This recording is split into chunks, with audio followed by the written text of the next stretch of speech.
Sejam muito bem-vindos a mais uma temporada do TV Simples, o programa do Sindicato dos Professores de Mogi das Cruzes e região. Sim, estamos começando a temporada 2026. Sejam todos muito bem-vindos. Mas para a gente começar essa temporada com o pé direito, eu acho que a gente vai falar de um tema que talvez esse ano repercuta mais ainda do que repercutiu o ano passado, apesar que a gente teve a COP. A gente vai conversar com a professora Ana Maria Abreu Sandin, que é arquiteta e urbanista, engenheira ambiental e professora universitária, para falar com a gente sobre a importância da educação, sobre o meio ambiente nas instituições de ensino. Professora, obrigado por ter aceitado conversar com a gente sobre educação ambiental, a importância de se falar sobre isso nas instituições de ensino, em uma tarde aqui em Mogi das Cruzes que estamos com um calor elevadíssimo e que provavelmente vamos ter uma tempestade no final do dia. Sim, Seja muito bem-vindo. obrigada. Agradeço muito o convite para estar participando, e principalmente porque, como engenheiro ambiental, dia 31 de janeiro, nós estamos comemorando o Dia da Engenharia Ambiental.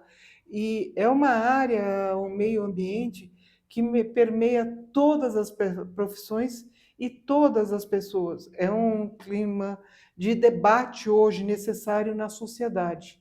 E a educação tem um papel fundamental para podermos transformar nosso meio ambiente em algo que não dê mudanças climáticas. Nós estamos sentindo hoje essa mudança climática de uma forma de tragédias que não são necessárias e, ou seja, temos que ter um problema pior onde a gente sente para poder resolver. Nós podemos começar com a criança e ir até a universidade tratando e transformando a nossa vida como cidadão e o meio ambiente.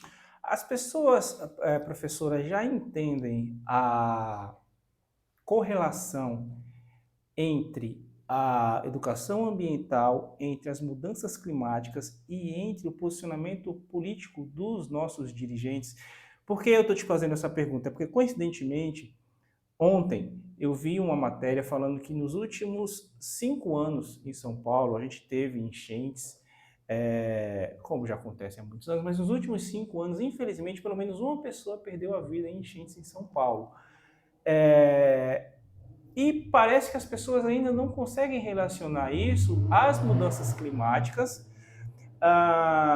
e a falta de ação que a gente tem nessa área. Ah, Você entende que as pessoas ainda não conseguem fazer essa relação entre educação ambiental, entre as mudanças climáticas e entre a política do dia a dia? Bom, vamos falar de uma forma bem técnica para você entender. Você falou uma morte. Nós estamos falando agora Pelo menos uma. Pelo no menos uma. final do ano, 13 mortes. Na cidade de São Paulo, mais de 300 árvores caídas, Sim. enchentes que dão prejuízos materiais, carros, mas isso é momentâneo. Você só vê em um momento. Nós olhamos de uma outra forma, porque depois dessa enchente, nós vamos ter pestes produzidas pela urina do rato, que os esgotos saíram para as ruas. Nós vamos ter uma mudança que os insetos, vocês podem até notar um aumento de moscas, pernilongos, Uhum. que vão causar danos e problemas na saúde ambiental, mas também na saúde das pessoas. A gente, quando mede um efeito dentro das mudanças climáticas, a gente é muito momentâneo. E, na realidade, ele é de longo prazo. Uhum. Ou seja, se cair uma chuva forte hoje, você vai ter problemas com essa população daqui 1, 2, 3 dias, quando esvaziar a água, com leptospirose. Uhum. E um aumento dos ratos, porque você tem os resíduos que foram para a área urbana, ou transbordamento e foram para os corpos d'água. Então, quando a gente fala disso, nós sentimos ainda como técnicos e que a população não tem uma verdadeira noção ainda do que ocorre. Então, hoje, quando se fala em educação ambiental, se fala em meio ambiente, o pessoal pensa em juntar latinha, juntar garrafa PET, mas não é isso. é algo muito maior que isso. Então, a gente vê cada vez mais na urbanização das cidades maior número de corte de árvores que vão trazer essas chuvas mais intensas, que vão trazer ilhas de calor. Então, ainda precisa que essa nova geração que nós estamos trabalhando, que são as crianças, que daqui até 2030, nós não estamos falando de hoje, nós estamos preparando para eles para 2030. Começamos a trabalhar na agenda de 2000, 30 anos, para cada vez termos cidadãos mais conscientes do que é meio ambiente. Eu fiz essa pergunta, essa correlação, e puxei para essa questão política também, se as pessoas têm essa noção, pelo seguinte motivo. Coincidentemente, eu sou conselheiro de um parque lá em São Paulo. É um parque que decidiram no ano passado que vão fazer um piscinão para atender aquela região, de uma região que sofre com alagamentos e tal. E a população, obviamente, abraçou a ideia, porque vai ser perceptível, assim a gente espera, né, a resolução de um problema lá, que é o problema da enchente naquele local. Só que para a construção desse piscinão, está prevista a derrubada de 1.000 árvores dentro daquele parque. E a nossa pauta agora é tentar entender como será feito o replantio dessas árvores, ou se até mesmo será feito o replantio dessas árvores. Por que eu te perguntei da correlação? Porque as pessoas, obviamente, quando falaram de um piscinão, elas abraçaram a ideia, precisamos de um piscinão aqui. Mas quando a gente fala do replantio das árvores, a gente não tem a mesma atenção das pessoas em relação a isso. Elas não entendem que a queda dessas árvores também traz consequência para aquela região, seja da criação de zonas de calor, do aumento das zonas de calor, e etc, e etc. Até mesmo da fauna local, né, que desaparece daquela região. Então, eu te perguntei nesse sentido, as pessoas não entendem que quando a gente mexe na arquitetura urbana, a gente também tem que se preocupar se será reposto aquilo que foi tirado, né? Essa questão do parque, inclusive eu assinei o abaixo-assinado para não derrubar as árvores, que para resolver um problema, você cria outro problema. Eu sou do Conselho do Meio Ambiente de Mogi das Cruzes há mais de 21 anos, desde que ele foi criado, desde o primeiro conselho. Colega conselheira. Faço parte de vários conselhos porque eu acredito numa mudança da postura de vida em relação ao ambiente, em relação à cultura, porque o meio ambiente passa por tudo. Passa pela habitação, pela questão econômica, pela questão social, porque nós temos muita gente próximo a corpos d'água, que são áreas de invasão. Então, quando a gente trabalha com isso, muitas vezes entra essa questão política.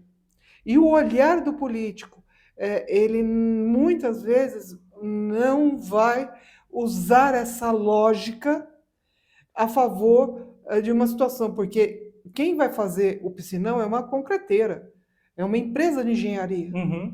E, lógico, vai gerar lucro para essa empresa, vai ter edital. Mas, quando você vai fazer uma área toda permeável para fazer um piscinão, você tem que lembrar, tirou as árvores, você está tirando a fauna, você está tirando a flora, você está mudando o clima do ambiente. E hoje, por lei, é obrigatório ter estudo de impacto de vizinhança, relatório de impacto ambiental, o estudo de impacto ambiental, ou seja, não é chegar, eu vou fazer. Não, tem que atender toda a legislação do CONAMA, que é o Conselho do Meio Ambiente, e da Política Nacional de Meio Ambiente, porque ela é de 88, nós chegamos bem depois, né? E muitas vezes você não vê isso relacionado aos nossos políticos. Então, há um desligamento, como se tivesse um esquecimento, e a gente tem soluções que já foram dadas em São Paulo, principalmente em áreas de alagamento do Rio Tietê, que é na questão da barragem da Penha. Lá tem área de espraiamento, a gente chama de espraiamento, onde calmamente na enchente o rio transborda, porque ele é um comportamento natural. Sim. E não tem asfalto, não tem nada impermeabilizando. Uhum. Quando ele desce, aquela área volta a ser um parque. Em Mogi, nós estamos com um projeto que vai ser feito aqui entre o Mogilar e o Socorro, que vai ser um parque também que vai ter áreas de espraiamento, sem ser esse piscinão, Uhum. que vai dar a mesma solução, deixar a área acomodar aquela água e depois ela naturalmente se infiltrar no solo, que é o que nós precisamos para encher nossos lençóis freáticos. Então a gente questiona quando vem a Prefeitura de São Paulo ou outra prefeitura e fala que vai fazer um piscinão, a gente toma um choque. Eu vou tirar árvores, mais de 1.000 árvores, que levam 30, 40, 50, É isso. 100 anos, que abrigam toda uma flora e uma fauna, para botar algo que é concreto. Qual é o peso, qual é a medida para essa relação? Então, por isso que hoje, esses movimentos sociais, a sociedade gritando, abraça sim, é necessário uma solução para aquela água, mas será que fazer o piscinão é uma solução? Então, esse questionamento a sociedade está conseguindo fazer hoje. Em relação às atitudes que os políticos têm tido, porque não foi criado pela Secretaria de Meio Ambiente, normalmente é pela de obras Sim, e sim. planejamento. Será que essa solução é o ideal? Será que teve um estudo para essa solução? E a sociedade ela está mais consciente em relação a isso muito do trabalho que é feito na educação e na sala de aula. Eu lembro de quando eu estava na escola, da gente falar da questão ambiental muito do plantio de árvores, né? Da derrubada de árvores e tal.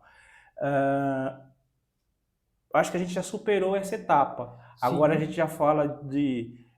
Era o plantio de árvores e a gente falava muito na escola, quando estava na escola, da questão do derretimento das calotas polares. Já era uma questão na época que eu estava na escola. Agora isso já está dado, a gente já fala sobre a migração causada pelas mudanças climáticas, a gente já lida com a realidade de cidades que vão desaparecer por causa das mudanças climáticas. E isso já está sendo debatido dentro da sala de aula e está sendo debatido da forma que deveria ser dentro da sala de aula. Olha, eu vou falar para você num ponto de vista, porque são quase 40 anos de aula. Minha mãe era professora. No meu curso de arquitetura, nós tivemos ecologia, recursos naturais. O pessoal pensa até, nossa, o que vocês vão fazer com ecologia? Já se começava a discutir isso na década de 80. Essa discussão, dentro da sala de aula, ela migrou em várias etapas. Primeiro, nós migramos com a questão dos resíduos. O que é que nós vamos fazer com os resíduos? A latinha do refrigerante, da bebida, o papel do guardanapo, os materiais plásticos. Então, quando a gente entra no mundo que vai integrar na década de 90 a internet e a consciência desses resíduos entrando na sua vida, que ao mesmo tempo são uma matéria-prima, mas deixam uma marca, ela começa a migrar para uma outra consciência. Quando a gente vai tratar a maior parte dos livros que vão falar da ecopedagogia e vão falar da educação ambiental e os princípios ambientais, nós vamos falar num cara lá de 1900. 1900, que ele começa a falar da produção industrial, que isso ia deixar grandes marcas na sociedade. Então, quando você está falando de um cara de 1900, nós começamos a debater isso na década de 60, quando vem a revolução no Brasil da indústria e você começa a perceber um aumento do lixo, um aumento dos resíduos e começa a corte de árvores e tal, você vai ver que as escolas vão para a ecologia e recursos naturais. Então, ela não está ainda tratando dos resíduos que a sociedade tem. Então, vou mostrar para o aluno como é que cresce a árvore, como é que crescem as plantas, como é que os animais precisam da ecos, que é a sua casa, o seu meio ambiente, como eles fazem parte da nossa vida. E aí, quando nós entramos no ano 2000, nós começamos a ver cada vez mais, não, sobre aquela garrafa PET, nós vamos fazer um vasinho. Uhum. Nós vamos fazer, ou seja, tira a responsabilidade de quem produz o produto e joga para as escolas, joga para os cidadãos. Nós vamos fazer colar, nós vamos fazer brinco, nós vamos fazer isso. Mas ainda é um logro. Uhum. Sinto muito, mas eu falo que é um logro, porque a responsabilidade não é do cidadão. É, E hoje, a pode gente falar. começou esse primeiro lado, só deixa eu falar que é um dos lados que começou, com os radioativos. Sim. Quantos de vocês recolheram pilhas no supermercado? Lâmpadas no supermercado? Ou seja, a empresa produz, ela recolhe esse lixo que começou esse resíduo e Acontece volta muito para a com indústria. isso aqui agora, né? Então, Celulares e tal, essa baterias. economia circular, ela ainda está sendo implantada, porque na hora que a gente começa a perceber que a sociedade vai ficar embaixo de tanto lixo como já está ficando, nós temos ilhas no oceano de PETs,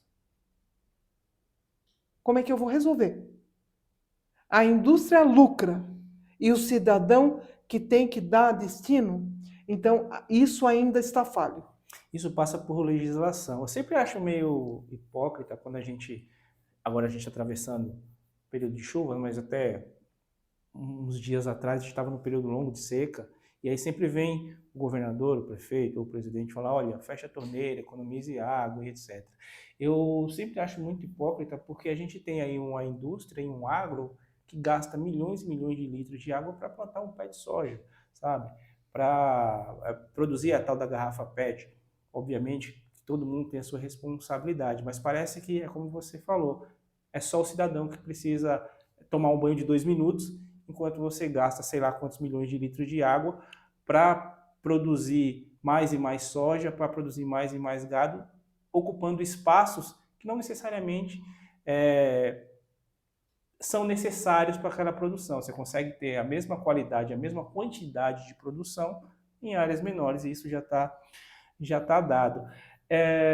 A gente teve a COP do ano passado. Não saiu um documento final que foi assinado por todos, até porque eu acho que é meio impossível isso acontecer. Um documento que agrade todo mundo no final, até porque os países têm os seus interesses, apesar de todos nós sofrermos as consequências. Mas a gente teve aí um incremento na questão do fundo de combate às mudanças climáticas, um valor substancial foi aprovado no final. Mas é um valor que eu já conversei com algumas pessoas que já me disseram que é insuficiente. A minha pergunta para você foi um primeiro passo importante, sinaliza uma mudança importante, e o que é que a gente está fazendo aqui de lição para atingir as metas que a gente mesmo propôs? Eu lembro que na eleição de 2022, uma das pautas do plano de governo do presidente Lula era a de recuperação de áreas degradadas, de replantio de árvores, recuperação de nascentes, etc. Passada a eleição, eu não vi muita coisa mudar nesse. Houve mudanças? Houve. Então, assim, até a publicização disso está meio que deficitária. Então, fala pra gente como é que está esse panorama, que eu acho importante a gente entender. Vamos entender a COP30. Quando a gente fala da Eco 92, nós estamos falando de problemas da Terra. Saiu a Carta da Terra do Brasil, Agenda 21, né? E eram compromissos. A COP30 já não. Ela tem um outro objetivo, porque nós estamos traduzindo países ricos que usaram a industrialização e países pobres que estão sofrendo as consequências climáticas sem terem produzindo suficientemente uma área industrializada.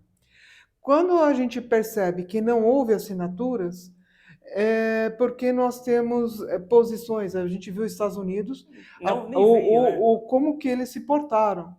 E nós temos Europa. Então, agora a Europa vai investir no Brasil. Eles desmataram, não tem mais que restos vegetais, florestas naturais, e vão reinvestir no Brasil. Amazônia, porque tem interesse. Bom, tem interesse o quê? O pulmão verde. Mas quando a gente está olhando isso, fica uma coisa complicada, porque quando você vai medir isso em dinheiro, isso é muito complicado, porque recuperação, recompensa por isso, eu estou mesmo de coisa dizendo, olha, eu produzi, eu desmatei, você não vai poder fazer. Eu te mando dinheiro para resolver o problema, mas não resolve. Porque quando você vai pensar nessa população que vive nessas áreas ambientais, que ainda no Brasil nós temos muito, e aqui na América do Sul ainda a gente tem muita área preservada, Patagônia, nós temos na área dos Andes, eu estive nos Andes, nós temos eu vi o projeto no Equador, eles fazendo recuperação, vi projeto no Chile, recuperação florestais que não tem mais, né? Isso vai levar muitos anos, não é nem para minha vida nem para a tua. Sim. Né? E esse dinheiro é insuficiente. Porque não adianta plantar, eu tenho que manter. Manter está me implicando que eu vou ter que recuperar a espécie, vou ter que passar 2, 3 anos, vai ter que ter pesquisadores e tal. Nós temos no Brasil a fauna de Ipanema, que é a Floresta Nacional de Ipanema, que é aqui em Peró, São Roque, né? Sorocaba, são 4 municípios. Eles têm um programa de recuperação de áreas de eucaliptos. E você fala, plantou a árvore. Não é só plantar. Tem viveiros de abelhas, tem espécies nativas que estão sendo reintroduzidas, porque há mutação. É a mesma coisa, que eu preciso todo um complexo de profissionais para poder fazer essa recuperação. E desse lado, e do lado de cá, eu preciso investir na educação, porque eu vou ter que formar esse profissional. Ele vai vir do técnico, ele vai ver da criança. Hoje, as crianças, nós estamos levando aqui em Mogi para os parques. Não adianta ficar na sala de aula, não adianta ficar plantando num vasinho, pôr algodãozinho, pôr um feijãozinho.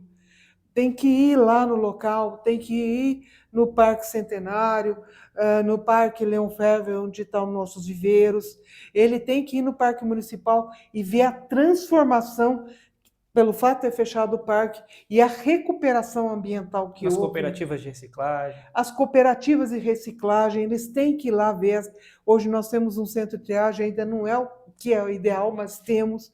Ele tem que ir ver. Então ele passa uma tarde no shopping, no McDonald's, que é um monte de embalagem, e depois vai lá no lixão. Aquela embalagem que ele descartou está lá no lixão. E quantos anos aquela embalagem vai levar para sumir? Então, quando a gente fala do investimento que a COP está falando para ter no meio ambiente, onde o país rico, que degradou seu meio ambiente, vai invadir um país, porque eu falo que não vai investir, tá? Vai invadir políticas públicas de outro país, falando, você não pode cortar essa árvore, você não pode fazer isso, é uma coisa ainda para ser pensado. Por isso que não existiu acordo. Porque quando você vai entrar no acordo, vai entrar grupos minoritários, que foi o que aconteceu na COP30. Os indígenas, os aborígenes do Equador, vai entrar outras populações, os quilombolas, que sobrevivem nessa área, o pessoal do Cupuaçu, de floresta, que tiram o extrativismo sem degradar a floresta, falando, peraí, quantas pessoas vão mandar na gente? E nós vivemos preservando o ambiente, mais que o indígena não tem outro, e agora todo mundo resolve. Então você vai lá para Manaus, para a Amazônia, nós vemos estrangeiros, né? Vemos em Alter do Alto, Manaus, naquela região toda, fazendo investimentos. E aí vem o pessoal da Malásia e me arranca as árvores da Amazônia para vender. É uma contradição muito grande. Essas contradições nós precisamos mudar. Então, as árvores da Amazônia continuam sendo arrancadas. Árvores com 300 anos, 200 anos. Não é fazer parque, é deixar o meio ambiente e como vamos usá-lo sem dar dano. Esse debate também é importante que ele vá para dentro da sala de aula. Ele acontece hoje em sala de aula ou a gente ainda está nessa fase da ecologia, de ensinar como que planta e o que colhe e para onde o rio corre e essas coisas. Esse debate da política também e do quanto de mercado que o meio ambiente movimenta do ponto de vista econômico mesmo, já está dentro da sala de aula ou ainda Olha, não? eu vou falar do ponto de vista da universidade. Uhum. Na universidade, nos cursos de gestão ambiental, certo? Isso é obrigatório em todos os cursos. Já existe um grande debate, inclusive, por exemplo, que nem na arquitetura, nós temos telhado verde, como a gente volta com a água, como a gente vai construir com menos resíduo possível. Quando eu vou para o CREA, o Conselho de Engenharia, né, está sendo preparado para os profissionais manuais de descarte de lâmpada, tratamento de água, resíduos. Então, quando eu vou para o CAL, que é o outro lado meu, que é do arquiteto, aí nós vamos falar urbano, transformação do urbano, do ambiental e o clima. Então, quando a gente entra dentro da sala de aula para esses cursos, nós já estamos preparando esse novo olhar, tá? Esse novo olhar. Inclusive, tivemos agora na arquitetura uma mudança pelo MEC, do que vai ser introduzido na nossa profissão. Essa mudança já veio, que é a 1770, já veio desde 2000, tá? Inserção disso não mais como ecologia, como recursos, como gestão, e nós temos o ESG, que é economia, social e governança. Uhum. Então, nós temos que alinhar os três, porque esse mesmo cara está se formando, ele pode ser um prefeito, ele pode ser um vereador, pode ser um secretário no futuro. Mas quando a gente vai para a educação infantil e a educação de primeiro e segundo grau, e eu, inclusive no jardim, já se está se introduzindo há muito tempo essas práticas ambientais. Inclusive fazendo a criança entender que o meio ambiente dela é vivo.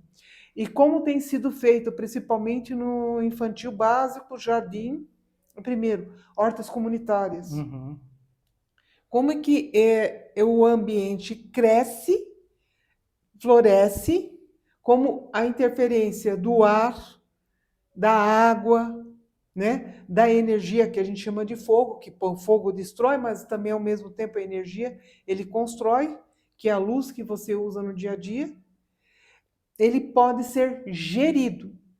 Então a criança já cresce pegando o pratinho dela e não jogando no lixo. Ela sabe que vai fazer um descarte e como é que ela pode reutilizar aquele material. Então, hoje já existe, por grande parte dos professores, cursos de educação ambiental. No Conselho do Meio Ambiente em Mogi, nós temos nosso grupo de educação ambiental e, inclusive, damos aula para o Estado e para escolas privadas sobre essa questão ambiental, como ela pode ser aplicada em sala de aula. Agora, professora, muito legal tudo isso, eu espero que isso se amplie cada vez mais e mais, mas quando a gente pensa numa realidade tão desigual que a gente tem no Brasil como um todo, como que a gente avalia se esse conteúdo está de fato surtindo o efeito que a gente deseja nas gerações? Uma vez que essa criança que aprende a colocar o pratinho dela no lixo correto, no descarte de forma correta, ela chega em casa muitas vezes num ambiente que tem lá, não tem uma coleta de lixo adequada, ou que às vezes tem uma rua que não é asfaltada e tem lá um esgoto a céu aberto, ou ela chega num local e vê uma obra que está arrancando todas as árvores. Como que a gente consegue mensurar se essa dedicação toda que os professores têm e que os secretários do meio ambiente têm e que a Secretaria de Educação tem de ensinar esse conteúdo para essas crianças está surtindo o efeito esperado. Eu te faço essa pergunta porque a gente vê muitas vezes, e isso é um projeto de muito tempo, como a senhora falou, que a criança em si, ela não joga o papelzinho dela no chão, mas o pai dela, que teve essa mesma educação, porque a gente está falando hoje de jovens adultos de 30 e poucos anos, que já passaram por esse processo de educação ambiental. Pega lá, sua garrafa e descarta sem problema nenhum, ou abre a janela do carro e joga sem problema nenhum.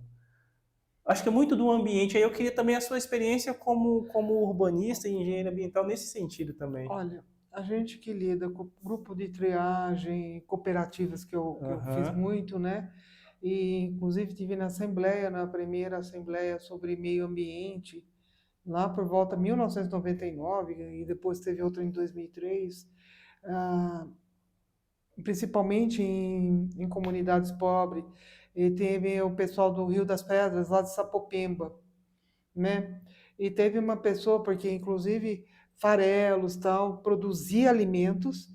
Isso temos o Atalaia, ele mostra muito usar casca de cebola, não jogar, produzir, porque até isso a gente entra na área ambiental, né? E uma senhora falou uma coisa, uma senhora bem simples, porque nós temos que lembrar que muitos desses pais não têm nenhuma formação. Uhum. Eles tiveram que cedo trabalhar e estudar. A gente vê pela universidade que muitos pais que vêm para a nossa formatura é o primeiro filho que tem uma graduação, né? E aí ela falou isso há 26 anos atrás. Quando o lixo virar renda, nós não teremos mais lixo na cidade. Você fala, uma Assembleia de São Paulo, uma mulher sem estudo falar isso, porque na comunidade, na cooperativa, a empresa colocou um container e pagava esse lixo. Aqui na Universidade Brás Cubas, em Mogi das Cruzes, a Latasa de Jacareí colocou container e se recolhia latinhas, porque é alumínio, bauxita. Uhum. Então, é renda, porque você não extrai do meio ambiente e volta para a empresa e produz de novo o produto. Por mais incrível que pareça, quando isso virar, esse lixo, que é uma matéria-prima, virar uma renda, e hoje nas cooperativas a gente vê isso, cooperativado, o pessoal do Ecopontos em Mogi, materiais de construção RCC, resíduos da construção civil, dá para fazer tijolos, dá para usar de novo na construção, vira renda. O meio ambiente vai estar limpo. Por que a gente não consegue replicar para outras matérias-primas o que a gente faz aqui com as latinhas? Eu sei que o Brasil é referência global em reciclagem de latinhas. Por que a gente não consegue fazer isso com outras matérias-primas? Eu sei que na construção civil alguma coisa já se começa a fazer, existem legislação e diretrizes para isso, mas para outras matérias-primas parece que não. Eu tenho um amigo que ele é dono de um restaurante e vende bebida em garrafa e tal, e no cantinho do balcão dele lá ele tem uma garrafa grande que ele guarda as tampinhas das bebidas, porque uma ONG vai lá e pega essas tampinhas para depois fazer algum trabalho lá e etc, etc. Então já está meio que na rotina do estabelecimento dele salvar aquelas tampinhas. Mas as garrafas não, as garrafas vão para o descarte comum. As latinhas não, as latinhas, ele nem precisa descartar essas latinhas porque já tem catadores que já passam lá de forma rotineira para pegar, às vezes, mais de uma vez por dia para pegar aquelas latinhas para vender. Por que a gente não consegue replicar com outras matérias-primas o que acontece com a latinha explicar e de com uma as tampinhas? forma técnica para você entender.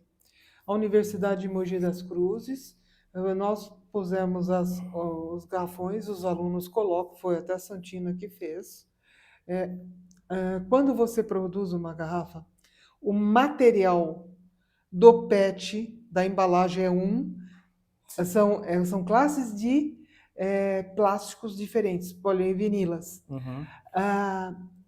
Por mês tem recolhido 300 quilos e dá para a prefeitura, isso gera renda.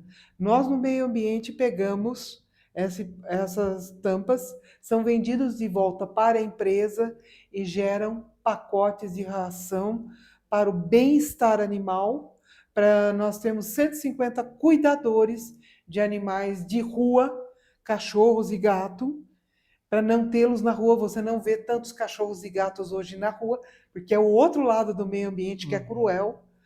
Então, essa economia e essa troca, né? Mas isso também já tem dentro dos supermercados. Nos supermercados nós temos vários resíduos, papelão que vai para um tipo de empresa que as companhias aqui da região transformam em novas caixas, em embalagens, tal. Ele não pode voltar para embalagens de saúde, tá? Uhum. Para consumo próprio, tá? Isso não pode. Sim, sim. Mas pode regerar. Hoje nós temos recolhimento de fertilizante agro pela secretaria, que vão voltar para a empresa para serem reutilizados, mas no mesmo tipo de embalagem. Quando a gente fala desse tipo de economia, quando você está num ambiente coletivo, como uma universidade, ou como as ONGs que têm feito isso, que nem o Instituto Terra também faz esse recolhimento, que gera renda para ela, que vai regenerar mantimento para famílias, a coisa flui. Mas quando você vai para o individual, é muito difícil a pessoa ter essa política dentro da casa dela. Hoje nós temos lixos segregados, úmidos e secos ainda. É uma política ainda meio primária. Mas se a gente fizesse que nem na Inglaterra, quando o cara sai do supermercado, ele tira a embalagem de celofane, que está na pasta de dente dele. Na outra caixa, ele tira a embalagem de papelão e só leva o tubo, porque quando ele chegar na casa dele, se ele puser aquilo no lixo, ele vai pagar por quilo quanto de resíduo ele produziu, aí vai mexer com o bolso dele. Na hora que mexer com o bolso dele, a coisa vai mudar. Então, essa política não consegue ser aplicada por causa disso. Porque ainda esse nosso custo de você pagar o resíduo que é tirado da tua casa está no IPTU. Nos restaurantes ou grandes hotéis, eles têm que pagar, porque a coleta pública não é para esses grandes. Hospital não é, tem que pagar uma empresa para recolher o resíduo dele.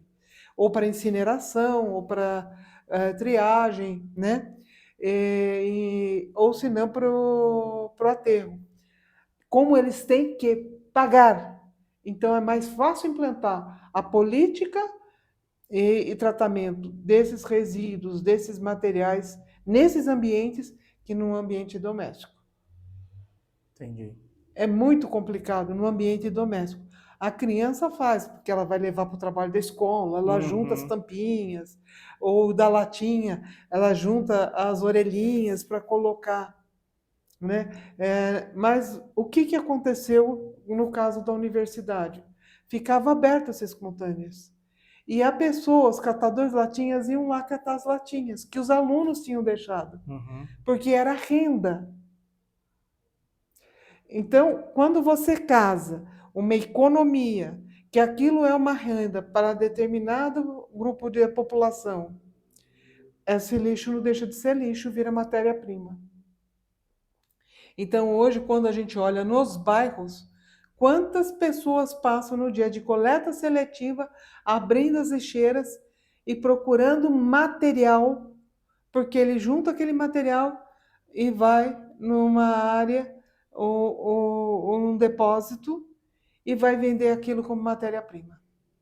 Então, há um descontrole, desculpa, mas é descontrole, ainda das entidades públicas, governamentais, de como isso está acontecendo hoje nos municípios.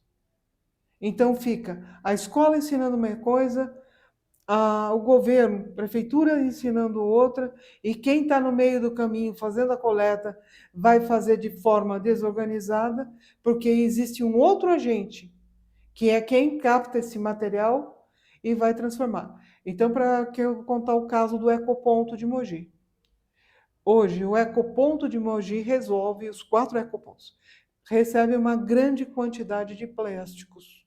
E tem gente pegando esse plástico que não paga nada, é uma matéria-prima, e fazendo blocos e pisos, são propostas de ideia para fazer casas, pavimentação, fazer canos. Uhum. Fala sobre o ESG. Explica para as pessoas o que é isso. Quando a gente vai falar do ESG, há uma mudança dentro do PNUMA, tá? Que é vocês conhecem a ONU, né? Apesar que o pessoal conhece a ONU, é 1945, há um grande grupo, principalmente por conta da Segunda Guerra Mundial, que houve uma mudança, né, do olhar por causa da bomba atômica, né? Não foi de graça essa mudança do poder destrutivo que o homem tinha. E aí começou a sair a Unesco, que é cultura, educação, saiu o PNUMA, que é os planos para meio ambiente.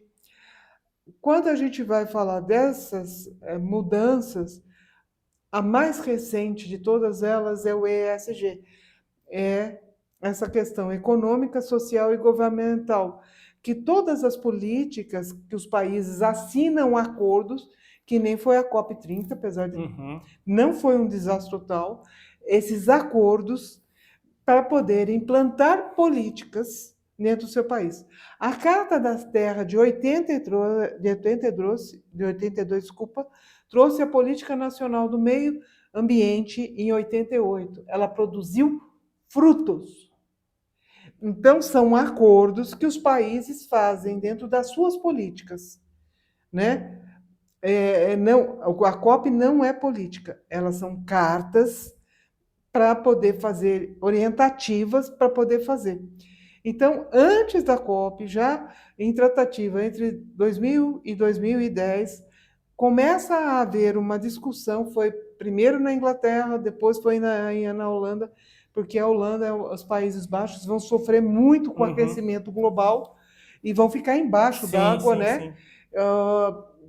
O Japão hoje está fazendo um grande muro por causa dos tsunamis, né? Eles vão sofrer as consequências. Começou-se de uma discussão de que teria que ter uma visão sobre o meio ambiente que passasse pela economia, pelo social e pela governança. Aí você fala, mas por que pelo social? Vou contar um caso simples, aconteceu no Brasil. Nós tivemos no Porto de Santos, na Lemoa, um grande incêndio de um tonel. E nós não tínhamos estrutura para os bombeiros para atender esse tipo de incêndio. Precisamos de ter ajuda fora, porque nós não tínhamos controle. Os bairros vizinhos foram atingidos, eles não têm nada a ver com a Lemoa. Então, quando a gente olha o Sabuó, os bairros de Santos e de Cubatão foram atingidos com essa fumaça. As pessoas tiveram que botar panos molhados na janela para a fumaça preta não entrar. Hoje, as UBSs, que são as Unidades Básicas de Saúde, estão monitorando essa população, porque esse gás ingerido através da inalação ou do contato físico da onde esse gás fez, através da chuva ácida, seu depósito, vão dar câncer.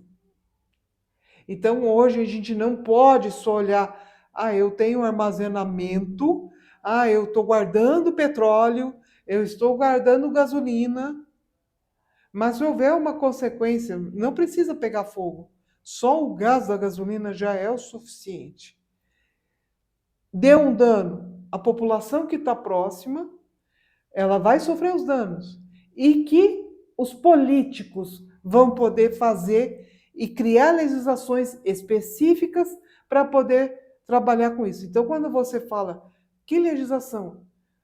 Então, a consequência, saúde. Nós estamos falando de mais investimentos por causa desse dano ambiental na saúde. Houve um aumento de população está se monitorando os recém-nascidos para ver se tem danos cerebrais, mutação genética.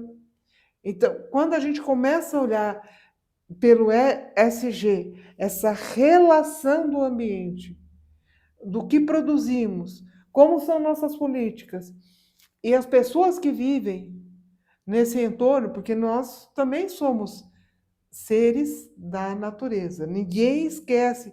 Eu não sou macaquinho da serra, sou um homem, sou uma mulher, mas eu pertenço à natureza. E o que for que nós fizermos vai dar dano. Então, nas políticas públicas, eu tenho que pensar o que eu vou fazer no meio ambiente, o que eu vou fazer na saúde, como que vou criar barreiras para que a população não seja afetada. E é uma área que lá, eu não sei se vocês lembram, o acidente de derramamento de gasolina no Rio, que queimou toda a Vila Socó, na mesma área. Ou seja, esse acidente aconteceu 46 anos depois. Olha que legal! Na mesma área. E como é que fica? Há 46 anos atrás não tinha tanta gente. Hoje nós temos uma população que chega até as fraldas da serra. E aí? O número de habitantes afetados, nós falávamos em 100, 120 famílias. Quantas famílias hoje foram afetadas? 200, 300, 400 mil pessoas? Será que nós precisamos ver do lado do acidente? Então, o ESG ela é justamente a sociedade discutindo com o governo, os vários governos, União, Estado, municipal e local, que são as comunidades, e mais a economia. Porque não adianta o cara estar produzindo e vai dar um impacto na minha vida. Uhum. Então, é essa relação que o ESG vai mudar a nossa vida. Ainda nós não sentimos isso. É mais uma mudança de nome. Era isso que eu queria te perguntar. A sociedade cobra e pela cobrança da sociedade as empresas começaram a adotar as diretrizes de ESG e os governos começaram a regulamentar, regularizar e a implementar isso nos seus planos de governo. A gente tem um exemplo bacana agora que o programa Minha Casa Minha Vida, as novas habitações vão seguir algumas diretrizes de meio ambiente e tal, que é tudo fruto disso daí também. Mas eu li o artigo semana passada, ou semana retrasada, falando da morte do ESG, que não surtiu os efeitos que eram esperados, que não atingiu as metas que era previsto, não causou a revolução que se esperava. É cedo ainda para decretar a morte do ESG? Olha, eu vou falar para você. Todas as políticas públicas, eu faço isso como conselheira há muitos anos. Vou me aposentar. Comecei com o Casarão do Chá em 85. Quer dizer, há muitos anos a gente trata de políticas públicas. E como comunidade, tá? Como sociedade civil organizada. É cedo. Porque quando a gente fala de 1900, nós falamos de ecologia. Depois veio o meio ambiente, depois veio sustentabilidade. São diversos nomes que são dados. E o ESG é uma política muito recente, porque ainda está em formação.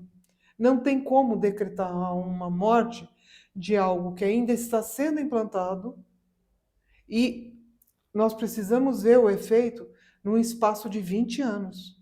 Eu vou falar de saneamento básico, que é uma coisa que nós estamos trabalhando agora. Nós fizemos o plano de saneamento básico. Nós estamos em 2025.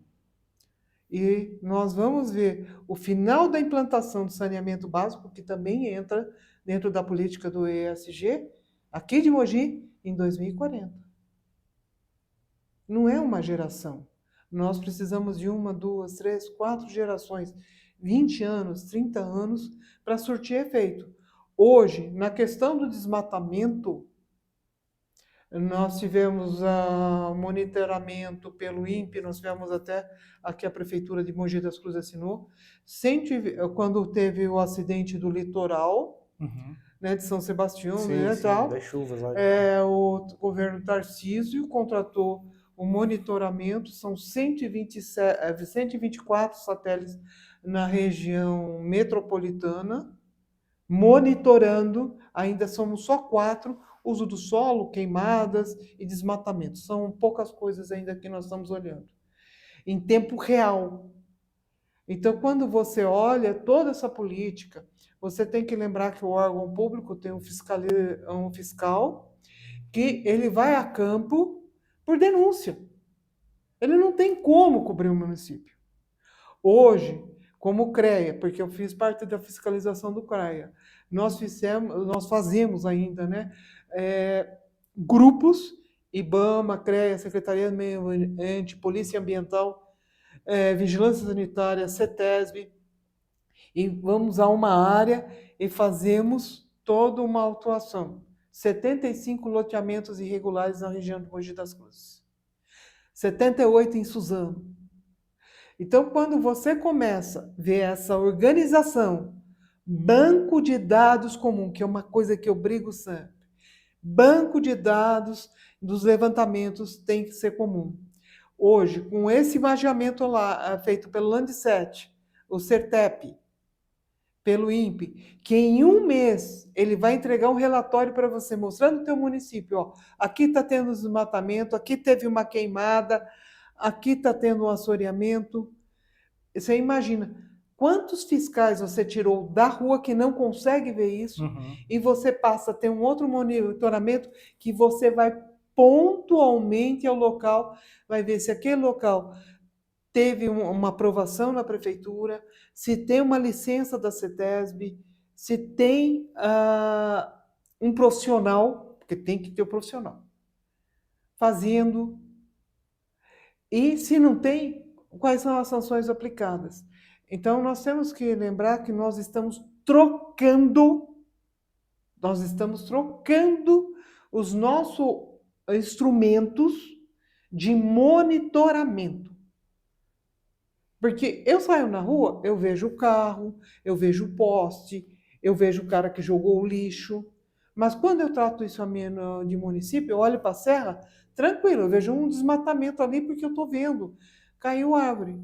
Mas eu não consigo ver isso na várzea, e nem a prefeitura, Sim. e nem a CETESB. Então, quando a gente está trocando o instrumental para fazer esse monitoramento, é quando o ESG vai fazer realmente sua função. Ele foi pensado muito na frente, sendo que nós não temos esse instrumental ainda aplicado. Nós temos a assinatura desse acordo, ele tem 2 anos e meio, depois do acidente de São Sebastião, para poder fazer monitoramento e deslizamento de morro.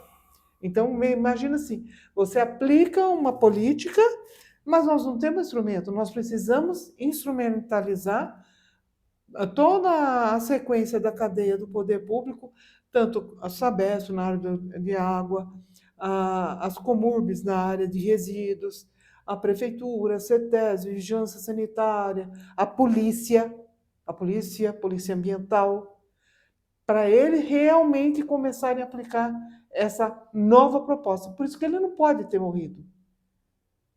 Nós não podemos dar um passo de algo que nós não tínhamos. Então, nós estamos sendo preparados com essa nova instrumentação para poder atender. Professora, para a gente encerrar, o Brasil sempre se orgulhou de ser, eu falo politicamente e vendendo essa imagem para fora, tá? De ser um país que tem uma preocupação ambiental muito por conta da sua matriz energética, né, renovável. Obviamente que no discurso isso é muito bonito, mas na prática a gente percebeu, a gente sabe que isso não acontece por questões de desmatamento, queimadas e até cuidados das comunidades tradicionais que vivem em determinadas regiões que são constantemente atacadas. Quando a gente teve a aprovação do nosso Código Florestal, ele foi muito criticado, mas também foi muito celebrado e, durante muito tempo, foi tido como um dos códigos de defesa do meio ambiente mais bem produzidos no mundo. Agora a gente está vendo meio que uma reversão disso e esse código ele vem sendo desmantelado e vem sendo muito atacado no Congresso. Acho até que as pessoas não estão dando a devida atenção a esse ponto. Em que ponto nós estamos?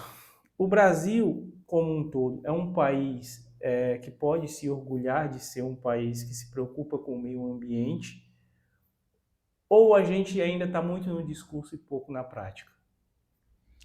Eu vou falar de um jeito que você vai estranhar. Comparando a gente com a gente mesmo, tá? Porque não dá muito pra gente comparar com lá fora, porque a gente sabe que lá fora, como você disse nas suas respostas, são outras realidades. A gente tem a China que está fazendo uma revolução nesse setor, a gente tem o Japão que está começando a se movimentar nisso por consequência, como você falou, desses tsunamis e etc.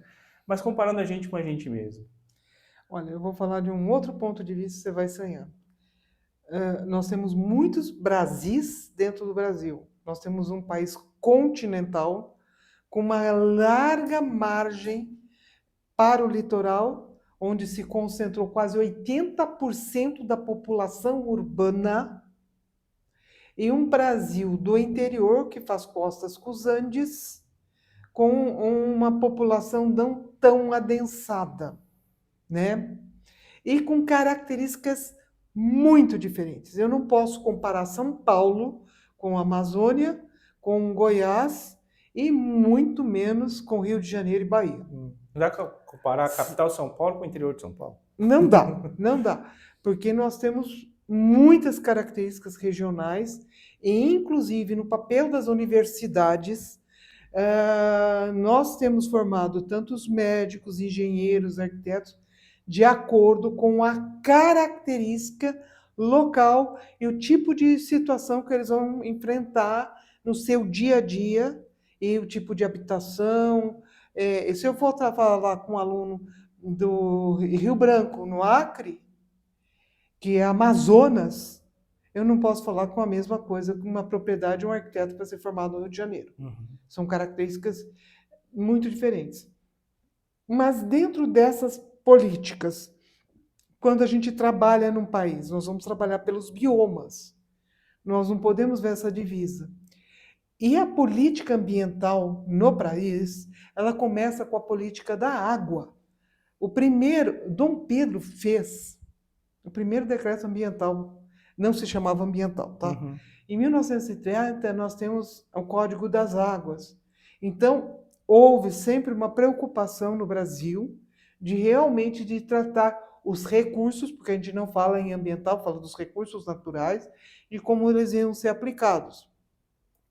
E quando veio em 66 o Código Florestal, que é o que, graças a Deus, segurou o país, fazendo as margens dos rios, a área de interferência, a mata ciliar, como que nós vamos comportar com uma série de recursos de fauna e flora, segurou o país. Mas aí entra o novo Código Florestal, que é uma discussão muito grande, porque quando você coloca a comunidade, que foi o que aconteceu, e entra o grande latifúndio, como o que está acontecendo na Amazônia, e a Amazônia não é mais aquilo que vocês imaginam, e vai ter o plantio, é um solo pobre, não é rico, porque é um solo muito pequeno, chega a 30, 40 centímetros de solo fértil, e começa um desmatamento para fazer agricultura, ou para implantação, o corte de árvores, vem aqui para o sul, a gente começa a usar nos pastos, Goiás, Minas, Tocantins, essa expansão do gado, que a gente sabe que dá danos no meio ambiente. Hoje nós estamos tentando caracterizar pastagens e floresta para manter os dois, que o caprino a gente consegue, mas com o boi fica mais difícil. Então a gente começa a notar que quando veio esse novo, ele fez um pacote e não considerou uma série de questões ambientais e de biomas, o bioma do Cerrado, o bioma da Mata Atlântica, o bioma amazônico, que precisam ser olhadas. E isso que está sendo o grande debate, porque quando você empacota tudo numa lei e você não leva isso com relevância, por que que eu tenho na Amazônia casa em palafita? O rio enche, é natural. Amazonas, o Rio Amazonas e o Rio Negro chega a chegar a 75 metros acima do seu leito, só para você ter uma ideia. Por isso que pode entrar navio no Rio Amazonas. Uhum.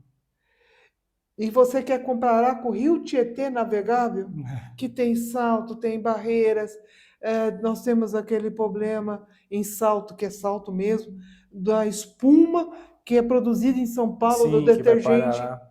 Então, os ambientalistas estão brigando.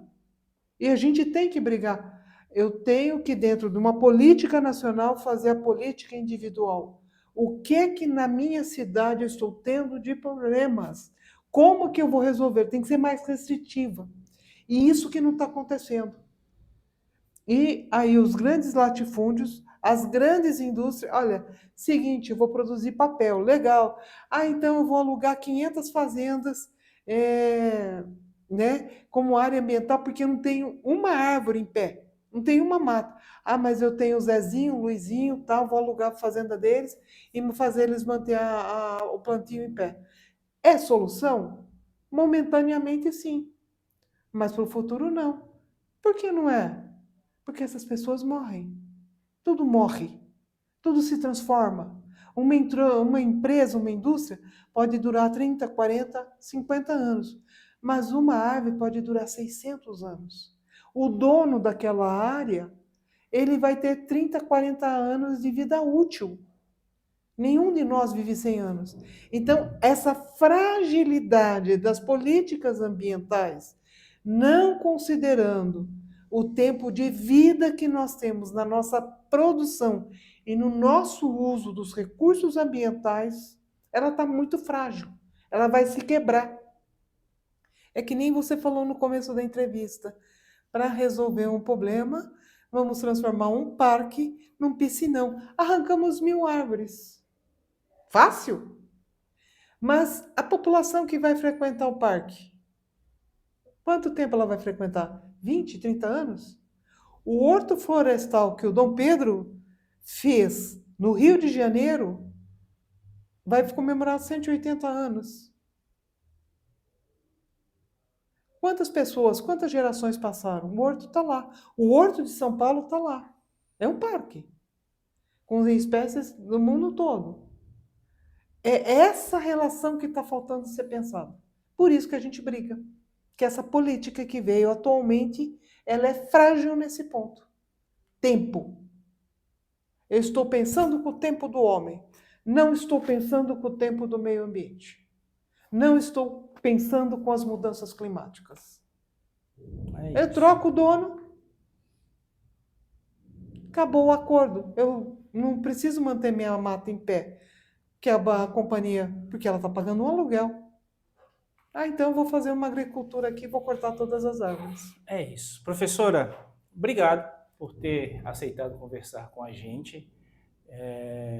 A gente falou sobre muita coisa, tem muita coisa ainda para ser falada sobre esse tema. Espero que a senhora volte em outras oportunidades para a gente conversar mais. Muito obrigado. Muito obrigada, obrigada pelo convite. Espero que essa conversa que nós tivemos ajude muito as pessoas a repensarem, né, essas questões ambientais e a educação, que forma nós podemos contribuir com cidadãos mais críticos, né, em relação às políticas, a essa economia destrutiva que nós temos ainda do meio ambiente e como a sociedade vai reagir a tudo isso. E nada melhor do que terminar essa nossa conversa com esse barulho que eu acho que vocês devem ouvir, pelo menos ao fundo aí da nossa gravação. Começamos com muito calor e muito sol, vamos terminar aí com um temporal chegando. Então, professora, muito obrigado. Obrigada. Espero que vocês tenham gostado tanto quanto eu. Se sim, compartilhem esse conteúdo de alguma forma, interajam de alguma maneira. Se tiverem dúvidas, mandem para a gente encaminha para a professora Ana, tenho certeza que ela vai responder com o maior prazer. Muito obrigado de coração pela parceria e pelo apoio. Nos vemos ao longo dessa temporada 2026 e eu vejo vocês na próxima. Tchau, tchau.